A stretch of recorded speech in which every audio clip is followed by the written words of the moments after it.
श्री शिवाय नमस्तुभ्यम। दोस्तों, आप सभी लोग जानते हैं कि आज पंडित जी की तीसरे दिन की मां चंद्रभागा शिव महापुराण कथा जो कि महाराष्ट्र में चल रही है। दोस्तों, आज की कथा में पंडित जी ने कई सारे विशेष उपाय और कई सारी विशेष बातें बताई हैं जो कि हम आपको इस वीडियो में बताने वाले हैं। तो अगर आप लोग आज की कथा की पूरी जानकारी जानना चाहते हैं तो इस वीडियो को पूरा ज़रूर देखिए। साथ ही में दोस्तों, आप सभी लोग जानते हैं कि कल मतलब 16 जनवरी 2023 को सोमवार है, तो सोमवार के भी यहाँ पर कुछ विशेष उपाय हम आप लोगों को इस वीडियो में बताने वाले हैं। तो दोस्तों, सबसे पहले हम लोग बात करते हैं आज की कथा के उन विशेष उपायों के बारे में जो कि पंडित जी ने अपनी आज की कथा में यहाँ पर बताए हैं। दोस्तों, पंडित जी ने यहाँ पर आज की कथा में बताया कि अगर आप लोग शिव जी पर निर्भर रहकर एक लोटा जल एक बेलपत्र अगर प्रतिदिन नियम के साथ भी चढ़ाते हैं तो आपको अपने जीवन में आने वाली सभी दुख समस्याओं से जो है छुटकारा मिलता है। आपको कोई टेंशन लेने की ज़रूरत नहीं होती है कि भाई हमारे ऊपर ये समस्या आ जाएगी, ये समस्या आ जाएगी। अगर आप लोग एक नियम के साथ एक लोटा जल शिव जी पर चढ़ाने जा रहे हैं तो आपको किसी चीज़ से कोई घबराने की ज़रूरत नहीं है। आप जिस काम में जाएंगे आप उस काम में सफल ज़रूर होंगे। उसके बाद में दोस्तों, यहाँ पर आप सभी लोग जानते हैं कि 16 जनवरी 2023 को सोमवार का दिन है, तो सोमवार के यहाँ पर कुछ विशेष उपाय हैं जो कि आप लोगों को इस दिन ज़रूर करना है। दोस्तों, सोमवार के दिन आप लोगों को एक लोटा जल एक बेलपत्र शिव जी पर ज़रूर चढ़ाने जाना है। पर अगर आप लोग चाहते हैं कि आपके जीवन में बहुत सारी दुख और समस्या हैं और आप इस सोमवार को कोई ऐसा उपाय करें जिससे ये सारी दुख और समस्या आपके जीवन से दूर चली जाए, तो दोस्तों इस साल के मतलब 16 जनवरी 2023 को पड़ने वाले सोमवार को आपको क्या करना है, एक लोटा जल लेना है। उस एक लोटे जल के अंदर आपको डालना है थोड़ा सा दूध। भले ही 1 चम्मच दूध डालो पर वो शुद्ध होना चाहिए, शुद्ध देसी गाय का होना चाहिए, ठीक है। 1 चम्मच दूध डाल लो या थोड़ा सा दूध डाल लो। उसके अंदर आप लोग डाल लो 5 काली मिर्ची। कितनी? 5 काली मिर्ची जो कि गोल गोल होती है, काले कलर की होती है, ठीक है। तो 5 काली मिर्ची, थोड़ा सा कच्चा दूध डालकर आपको क्या करना है, इसे शिव जी के मंदिर ले जाना है और शिव जी के मंदिर जाकर कुंदकेश्वर महादेव का नाम लेते हुए, कौन से महादेव, फिर से सुन लीजिए, कुंदकेश्वर महादेव का नाम लेते हुए आपको इस जल को शिव जी की शिवलिंग के ऊपर समर्पित कर देना है, ठीक है। शिवलिंग के ऊपर समर्पित करने के बाद भगवान के सामने 2 मिनट बैठकर मंत्रों का जाप करना है, श्री शिवाय नमस्तुभ्यम का जाप करना है और भगवान से अपनी मन की विनती जो है बोल देना है, ठीक है। इस उपाय को अगर आप लोग करते हैं तो कभी आपके ऊपर कोई रोग बीमारी नहीं प्रवेश करेगी आपके शरीर में, आपके घर परिवार में, ठीक है। तो ये बहुत ही विशेष उपाय ज़रूर आप लोग करके देख सकते हैं। दोस्तों, सोमवार के दिन मतलब जो ये सोमवार पड़ रहा है, इस दिन आप लोगों को क्या करना है, शाम के समय प्रदोष काल में आपको एक गोल बाती का घी का दीपक ज़रूर तैयार करना है और किसी भी बेलपत्र के वृक्ष के नीचे जाकर इस दीपक को जलाकर ज़रूर आना है। अब ये उपाय आप किस लिए करेंगे, अगर आप चाहते हैं कि आपके घर में माता लक्ष्मी की कृपा हो तो आप लोग इस उपाय को ज़रूर करें। एक गोल बाती का घी का दीपक तैयार कर लीजिए, मिट्टी का भी ले सकते हैं, आटे का भी ले सकते हैं, ठीक है।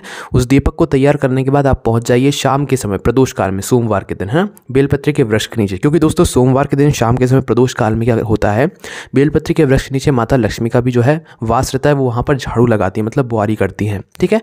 तो अगर आप लोग शाम के समय सोमवार के दिन प्रदोष काल में अगर एक गोल बाती का या लंबी बाती का भी जो है दीपक अगर लगाने जाते हैं तो निश्चित ही आपके घर में माँ लक्ष्मी प्रवेश करती हैं और आपके घर में कभी भी धन की कमी नहीं आती है ना। उसके बाद दोस्तों अगले उपाय की अगर हम लोग बात करें तो वो ये है कि अगर हो सके तो आप हर सोमवार को एक नियम बना लो कि भाई आप मंदिर में जाकर वहाँ का पोंछा लगाओगे, ठीक है। आप प्रतिदिन नहीं जा सकते, आपके पास समय नहीं है, तो अगर आप लोग हर सोमवार को भी जाकर सिर्फ शिव जी के प्रांगण का ही यहाँ पर पोंछा लगा देते हो या झाड़ू लगा देते हो या निर्माल्य उठाकर जो है एक जगह से किसी दूसरे स्थान पर रख देते हो, भगवान शिव जी के मंदिर को बिल्कुल साफ कर देते हो, तो इससे भगवान शिव जी आपसे बहुत प्रसन्न होते हैं। इतने प्रसन्न होते हैं कि आप बिना बोले भी अगर मतलब भगवान शिव जी से कुछ नहीं कहोगे ना तो भी वो आपको इतना देंगे जितने की आपने कल्पना भी नहीं करी होगी, ठीक है। तो कोशिश किया करो कि सोमवार के सोमवार आप शिव जी के मंदिर जाकर वहाँ की जो है पूरी निर्माल्य उठा लो, वहाँ का झाड़ू लगा लो, वहाँ का पोंछा लगाकर बिल्कुल भगवान शिव जी के मंदिर को साफ और स्वच्छ कर दो, ठीक है। भगवान शिव आपसे बहुत प्रसन्न होंगे। तो दोस्तों अगले उपाय की बात करते हैं। इस उपाय को करने से भगवान शिव आपसे प्रसन्न होंगे और आपके जीवन की सारी दुख समस्याओं को वो दूर भी करेंगे। तो दोस्तों इस उपाय में आपको जरूरत पड़ेगी सफ़ेद फूलों की पंखुड़ियों से, ठीक है। आप चाहें तो खरीद कर लेकर आ सकते हैं या आपके घर के आसपास अगर कहीं फूल लगे हुए हों, सफ़ेद फूल जो कि शिव जी पर समर्पित होते हों, उनकी फूलों की पंखुड़ियाँ आप तोड़ लो, ठीक है। भले ही थोड़ी सी हो पर तोड़ लो, है ना। अगर ज़्यादा मात्रा में होती हैं तो और अच्छी बात है, वरना जितनी आपको पंखुड़ियाँ मिल जाएं उतनी आप इकट्ठा कर लो, है ना। इकट्ठा करने के बाद दोस्तों वैसे आपको मतलब सफ़ेद फूलों की पंखुड़ियों से शिव जी का श्रृंगार प्रदोष काल में शाम के समय सोमवार के दिन करना चाहिए। पर अगर आप लोग शाम के समय नहीं कर पाते हैं तो प्रातःकाल सुबह सुबह शिव जी पर जल चढ़ाने के बाद भी आप लोग शिव जी का श्रृंगार सफ़ेद फूलों की पंखुड़ियों से कर सकते हैं। पर अगर आप लोगों के पास समय है तो शाम के समय आप लोग एक गोल बाती का दीपक जो है घी का तैयार करके लेकर जाइएगा। साथ ही में ये सफ़ेद फूलों की पंखुड़ियाँ भी लेकर जाइएगा और बढ़िया पूरे मन और पूरे भाव से शिव जी के शिवलिंग का जो है सफ़ेद फूलों से श्रृंगार कीजिएगा। कैसे करोगे? पूरी जलाधारी पर आपको सफ़ेद फूलों की पंखुड़ियों से जो है श्रृंगार करना है। शिव जी का शिवलिंग का जो है यहाँ पर जलाधारी के ऊपर से बिल्कुल पूरे में जो है आपको सफ़ेद फूलों की पंखुड़ियों से यहाँ पर श्रृंगार करना है। ठीक है, श्रृंगार करने के बाद आप वहाँ पर गोल बाती का एक दीपक लगा दो और भगवान शिव जी की चौखट पर आकर 2 मिनट भगवान शिव जी का मंत्र श्री शिवाय नमस्तुभ्यम का जाप करो। दोस्तों, आपको भगवान से कुछ बोलने की जरूरत नहीं पड़ेगी।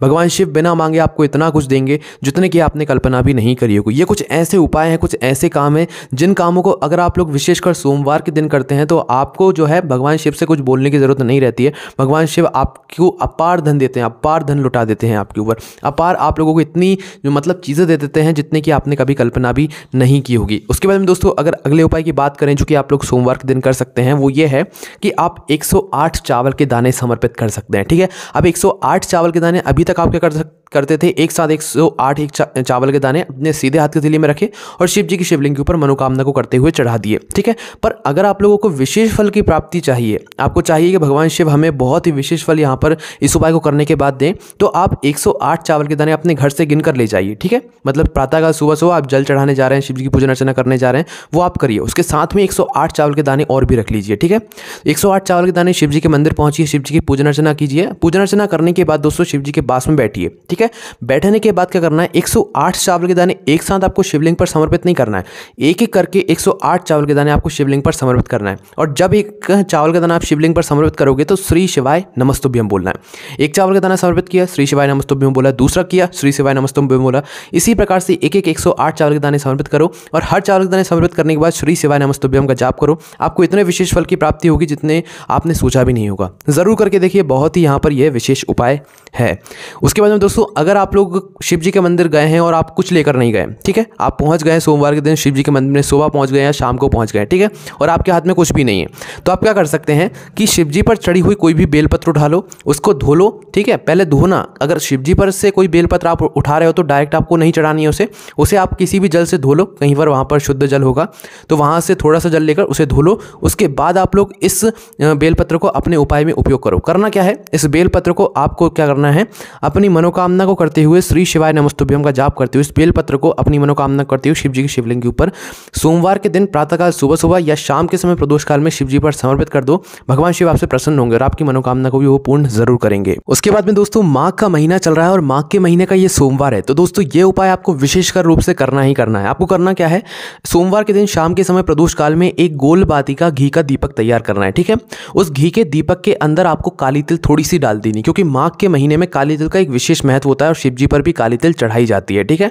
तो आपको करना क्या है कि एक गोल बाती के घी के दीपक के अंदर थोड़ी सी आपको काली तिल डालना है और काली तिल डालने के बाद आपको पहुंच जाना है शिव जी के मंदिर में। शिव जी के मंदिर में पहुंचने के बाद आपको करना क्या है कि तुमरुका जी का नाम लेते हुए इस दीपक को भगवान शिव जी के शिवलिंग के आसपास जला देना है। ठीक है, कब जलाना है, सोमवार के दिन शाम के समय प्रदोष काल में, और भगवान से प्रार्थना करना है आपके जीवन में जो भी दुख समस्याएं आती हैं आप भगवान शिव जी से वो स्मरण कर सकते हैं। ठीक है, आपके ऊपर भगवान शिव जी का आशीर्वाद होगा, आपके घर परिवार पर भगवान शिव जी का यहाँ पर आशीर्वाद होगा।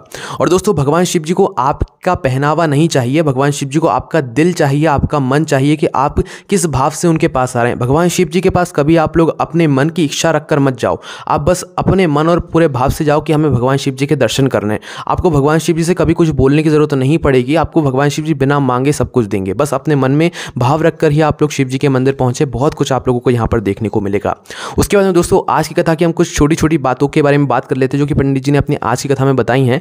सबसे पहली बात दोस्तों, आज जो है यहाँ पर एक पत्र आया था, उस पत्र में जो है नंबर 1 यहाँ पर रैंक लाया था एक लड़का, जो कि मतलब भगवान शिव जी को साक्षी मानकर भगवान शिव जी पर एक लोटा जल चढ़ाकर, एक बेलपत्र चढ़ाकर उसने जो है पूरे महाराष्ट्र में जो है नंबर 1 यहाँ पर रैंक वो ले आया था। ठीक है, तो दोस्तों यहाँ पर पंडित जी ने उस लड़के को यहाँ पर बुलाया, स्टेज पर बुलाया जहाँ पर वो कथा करते हैं, व्यास गादी के पास में बुलाया। वो लड़का आया, उस लड़के को पंडित जी ने अपना दुपट्टा, मतलब जो वो पहने रहते हैं ना, आप लोगों ने देखा होगा दुपट्टा जैसा होता है जो, तो वो पंडित जी ने जो है उसके गले में दे दिया। जी हाँ दोस्तों, आपने ऐसा दृश्य कभी नहीं देखा होगा, जिन्होंने जिन्होंने आज की कथा को देखा होगा उन्होंने इस दृश्य को भी देखा होगा कि पंडित जी ने उस लड़के को, वो जो पहने रहते हैं, मतलब पंडित जी हमेशा अपने साथ एक दुपट्टा जैसा कपड़ा रखते हैं, मतलब वो उनकी शोभा रहता है, तो उस चीज़ को जो है यहाँ पर क्या कर दिया, पंडित जी ने उस लड़के को दे दिया। क्योंकि पंडित जी बहुत खुश हुए थे उससे। क्यों हुए थे? क्योंकि वो पूरे महाराष्ट्र में भगवान शिव जी का छोटा सा काम, मतलब उनको साक्षी मानकर उन पर एक लोटा जल चढ़ाकर उसने पूरे महाराष्ट्र में पहली रैंक ला दी। ठीक है, वो जो पढ़ाई कर रहा था उसमें उसे पहली रैंक मिल गई। तो पंडित जी ने भी खुश होकर जो है उसे स्टेज पर बुलाया, और जहाँ वो मतलब कथा करा रहे थे उनसे जो है उन्होंने माला भी पहनवाई, मतलब जो वहाँ के जजमान थे उनसे माला भी पहनवाई। दोस्तों बहुत ही यहाँ पर अच्छी बात हुई, वो लड़का बहुत ही यहाँ पर खुश हो रहा था।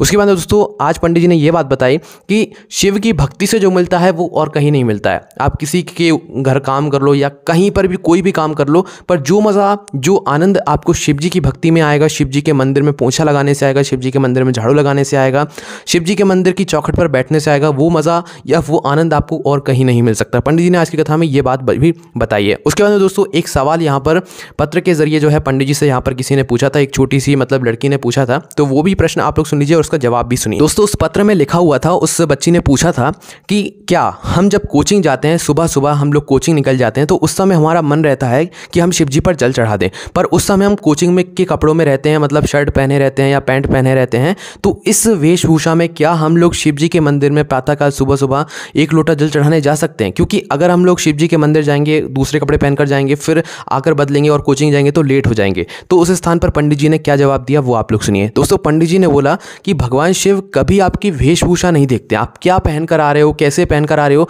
ये नहीं देखेंगे। हाँ, बस एक नियम से अगर आप लोग मतलब कपड़े पहनकर जा रहे हो तो कोई दिक्कत नहीं है, आप पैंट पहनो, आप शर्ट पहनो, आप कोचिंग जा रहे हो, कोई दिक्कत नहीं है। बस आप लोग ये ध्यान रखना कि आप अपने मन में क्या लेकर जा रहे हो, अपने दिल में क्या लेकर जा रहे हो, वो ज़्यादा यहाँ पर महत्वपूर्ण होता है। आप कपड़े दुनिया के लोगों के लिए पहनो, दुनिया के लोगों को दिखाने के लिए पहनो, पर भगवान शिव जी के मंदिर जा रहे हो तो अपना दिल लेके जाना, अपना मन लेके जाना, क्योंकि भगवान शिव जी आपके कपड़े नहीं देखते, आपका मन और अपना दिल देखते हैं। पर अपने कपड़े को जो है वो सही तरीके से पहनकर जाना। तो पंडित जी ने यहाँ पर बोला कि आप कोचिंग जा रहे हैं, जिस भी प्रकार के आप कोचिंग जाने के लिए कपड़े पहने हुए हैं, आप वैसे ही जो है जाकर शिव जी के मंदिर में जाकर जल चढ़ा सकते हैं, क्योंकि भगवान शिव जी आपका दिल देखते हैं, आपका मन देखते हैं। तो यहाँ पर ये जवाब पंडित जी ने आज की कथा में दे दिया था। उसके अंदर दोस्तों पंडित जी ने आज ये बात बताई कि ज्ञान से विज्ञान की प्राप्ति हुई है। क्योंकि दोस्तों यहाँ पर आज जो है कई सारे लोग विज्ञान को ऊपर मानते हैं, पर दोस्तों वो विज्ञान बना ही कैसे है? ज्ञान से।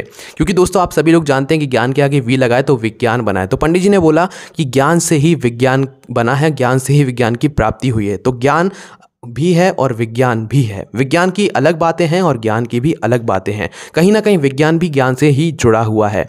उसके बाद में दोस्तों पंडित जी ने आज की कथा में ये बात बताई कि अगर आप लोग किसी चीज़ का दान कर रहे हैं तो वो दान ऐसा होना चाहिए जो कि काम का हो। क्योंकि आज के लोग क्या करते हैं, दान ऐसी चीज़ का करते हैं जिसका उन्हें कोई काम ना हो, मतलब जो कि किसी चीज़ जो चीज़ किसी काम की ना बची हुई हो, लोग उस चीज़ का दान कर देते हैं, तो उसका कोई फल नहीं मिलता है। दान ऐसी चीज़ का कीजिए जो कि सामने वाले की ज़रूरत हो, सामने वाले की मतलब किसी प्रकार से वो मदद कर सके, तो उस प्रकार का अगर आप लोग दान करते हैं तो वो आपके लिए फलदायी होता है। तो दोस्तों बस यही सारे उपाय पंडित जी ने अपनी आज की यहाँ पर कथा में बताए हैं। अगर आप लोगों को इन उपायों को करने में कोई बात समझ नहीं आई है तो आप हमसे कमेंट करके पूछ सकते हैं। और आपने आज की कथा में क्या नया सुना, क्या नई बात सीखी, वो प्लीज़ कमेंट करके जरूर बताएं। और श्री शिवाय नमस्तुभ्यम कमेंट में जरूर लिखें। कोई भी समस्या आदि कमेंट करके पूछ सकते हैं। ओम नमः शिवाय, जय भोले बाबा, श्री शिवाय नमस्तुभ्यम।